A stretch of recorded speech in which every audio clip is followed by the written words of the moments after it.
ये कहानी ऐसे 3 लोगों की है जिन्होंने 34 दिन 1 महीना 4 दिन समुद्र के बीच बिताए।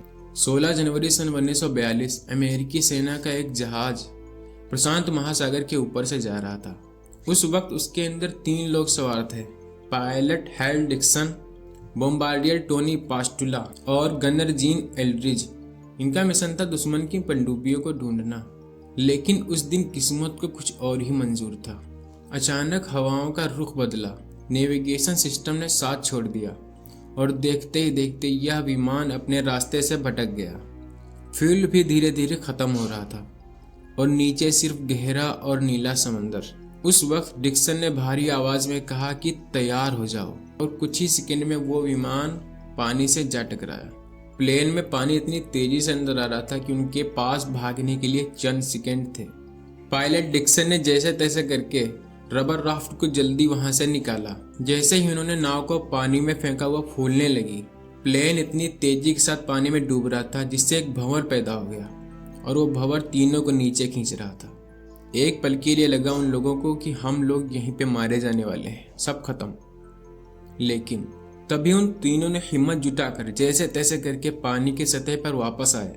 सामने उनकी नाव पानी की लहरों पर उछल रही थी। वो बदहवास होकर वहां से तैरते हुए नाव तक पहुंचे और एक एक करके एक दूसरे को खींचकर नाव पर चढ़ गए। जब वो नाव पर पहुंच गए तो उन्होंने पीछे मुड़कर देखा तो उन्हें सिर्फ डूबता हुआ जहाज और झाग और सन्नाटा दिखाई दे रहा था, और चारों तरफ पानी ही पानी।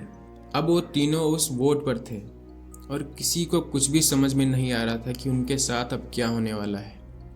चारों तरफ खत्म ना होने वाला समंदर और उसके नीचे भूखी शार्क। जैसे तैसे करके एक रात गुजरी और जब सुबह हुई तो उनको एहसास हुआ कि वो कितनी बड़ी मुसीबत में फंसे हुए हैं। उनके पास ना ही खाना था और ना ही पानी और ना ही धूप से बचने के लिए कोई छत।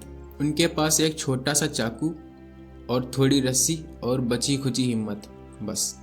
शुरुआत के 24 घंटे उम्मीद में बीत गए कि शायद कोई प्लेन आएगा और हमें ढूंढ लेगा, लेकिन दिन और रात बीतते गए और ऐसा कुछ भी नहीं हुआ। प्रशांत महासागर की दोपहर में तापमान 40 डिग्री से भी ऊपर चला जाता है। उनकी खाल धूप से जलकर काली पड़ने लगी थी। उस टाइम सबसे बड़ी चुनौती थी प्यास। समुद्र का पानी आप पी नहीं सकते क्योंकि वो आपको और जल्दी मार देगा। प्यास के मारे उनके होंठ फट गए और जीभ भी सूख गई। 4 दिन बीत चुके थे और भूख ने अपना असर दिखाना शुरू किया। तभी एल्ड्रिज ने वहां पे नाव के पास देखा कि छोटी शार्क तैर रही है।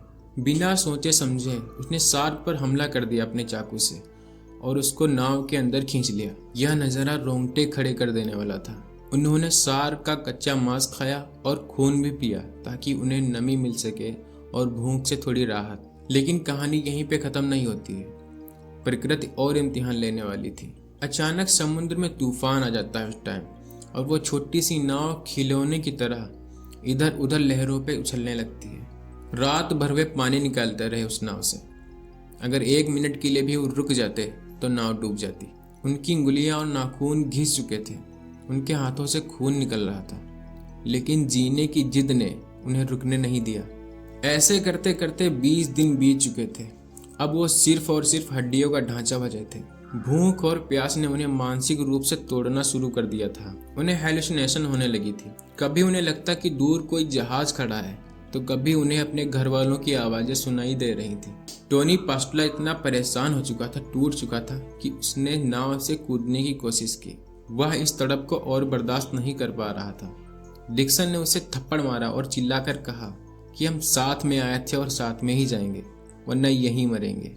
जब बारिश होती तो वो लोग अपने कपड़े उतार कर और उसमें बारिश में भिगो लेते थे ताकि बूंद बूंद निचोड़ कर पानी पी सकें। वो लोग परिंदों का शिकार करते और उनका कच्चा मांस खाते, दिल खाते।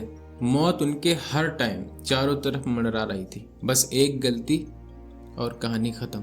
1 महीने से ज्यादा बीत चुका था और वो अपनी पूरी सूध बूध खो चुके थे। तभी डिक्सन की नज़र दूर एक छोटी सी हरियाली पर पड़ी। उसे लगा कि यह भी एक सपना ही होगा, लेकिन वो सपना नहीं था।